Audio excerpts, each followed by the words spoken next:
Kata-kata adalah doa. Terima atau tidak terima, saat ini bisa jadi periode terbaik bagi bangsa Indonesia. Faktanya ada 24 bilioner di tahun 2019 ini di Indonesia, yaitu mereka yang memiliki kekayaan bersih di atas 1 miliar dolar atau lebih dari 14 triliun. Selain itu, ada 57 ribu miliarder atau mereka yang memiliki kekayaan di atas 1 juta dolar, sekitar 14 miliaran. GDP Indonesia adalah 1.000 billion dolar dengan pertumbuhan miliarder di Indonesia diasumsikan 5% per tahun. Yang jadi pertanyaan, kapan Indonesia memiliki 100 bilioner? Pertanyaan berikutnya, kapan Indonesia punya 1.000 bilioner? Ada hal menarik di dunia psikologi modern yang menyatakan korelasi atau hubungan antara bahasa dan realita. Bahasa adalah susunan kata-kata. Cara merangkai kata-kata namanya bicara. Gabungan bicara verbal, intonasi, pemilihan kata-kata, gerak tubuh atau body language, mikroekspresi wajah, dan pergerakan mata namanya alat komunikasi. Sebelum menjawab pertanyaan tersebut, mohon sahabat memahami dulu sedikit keilmuan aplikasi psikologinya. Dalam dunia kehidupan sosial manusia atau peradaban yang kurang lebih usianya saat ini 20.000 tahun, kata-kata adalah bentuk yang selalu lahir belakangan. Sains atau ilmu pengetahuan terjadi lebih dulu. Peristiwa terjadi dulu, baru kata-kata lahir. Contoh, kata selfie. Kata-kata ini baru ada di tahun 2013 di dunia ini. Kemudian, tahun 2015 ada kata-kata baru, yaitu wifi, untuk foto sendiri, swafoto bersama-sama. Untuk bahasa Indonesia, walau belum masuk kamus bahasa Indonesia, dalam kamus gaul, sudah tercipta kata-kata seperti lebay, alay, jayus, dan banyak lagi. Kata-kata ini muncul setelah ada peristiwa atau ada ilmunya. Penemuan baru menciptakan kata-kata vocabulary baru. Jadi kalau Anda dibawa ke mesin waktu, masuk ke zaman Budi Utomo tahun 1908, orang-orang zaman itu mungkin menganggap Anda adalah orang asing di dalam komunikasi. Padahal Anda asli penduduk Kampung Senen, di bilangan Salemba misalnya.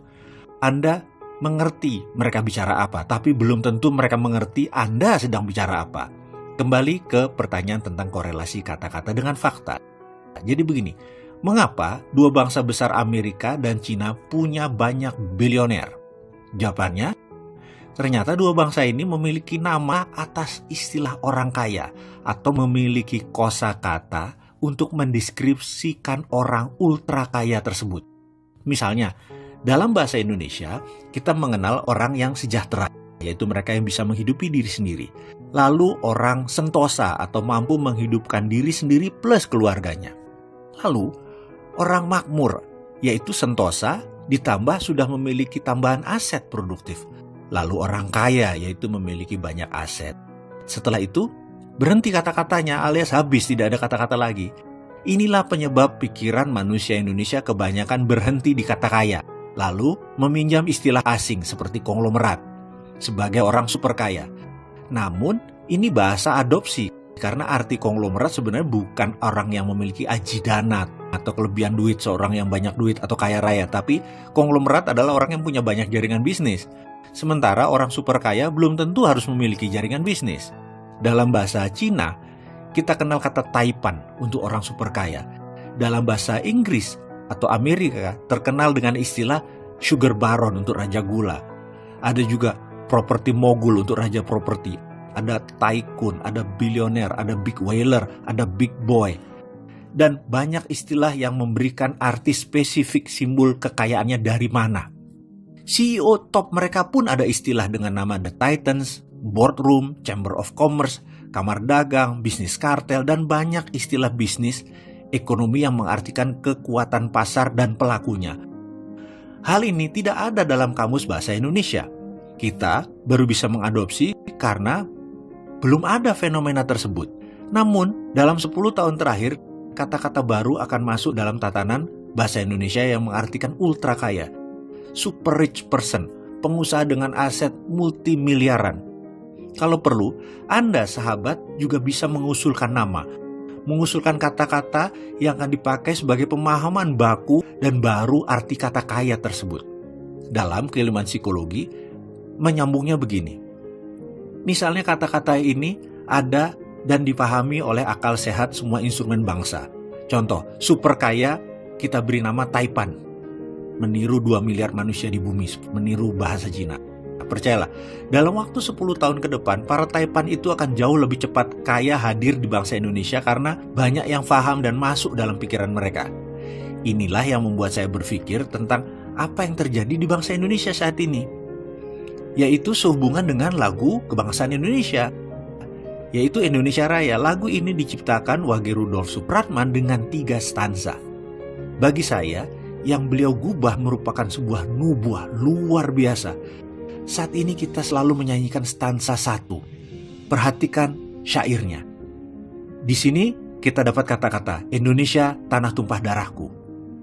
Kalimat itu membuat arti apa? Sampai sekarang bangsa Indonesia masih tumpah darah, cekcok di mana-mana. Lalu kata-kata berikutnya, marilah kita berseru, Indonesia bersatu. Ini artinya Indonesia saat ini belum bersatu, masih terpisah-pisah. Karena itu, fakta saat ini ya begitu, kita nggak pernah kompak, seakan-akan ribut terus. Stansa 1 ini cocok untuk zaman perang kemerdekaan hingga mungkin tahun 80-an. Seharusnya mulai saat ini Indonesia sudah menyanyikan lagu stansa 2. Coba sahabat perhatikan sebentar. Stansa 2 ini lebih cocok karena ada kata-kata, tanah kita yang kaya, pusaka kita semua, mendoa Indonesia bahagia, suburlah jiwanya, sadar budinya.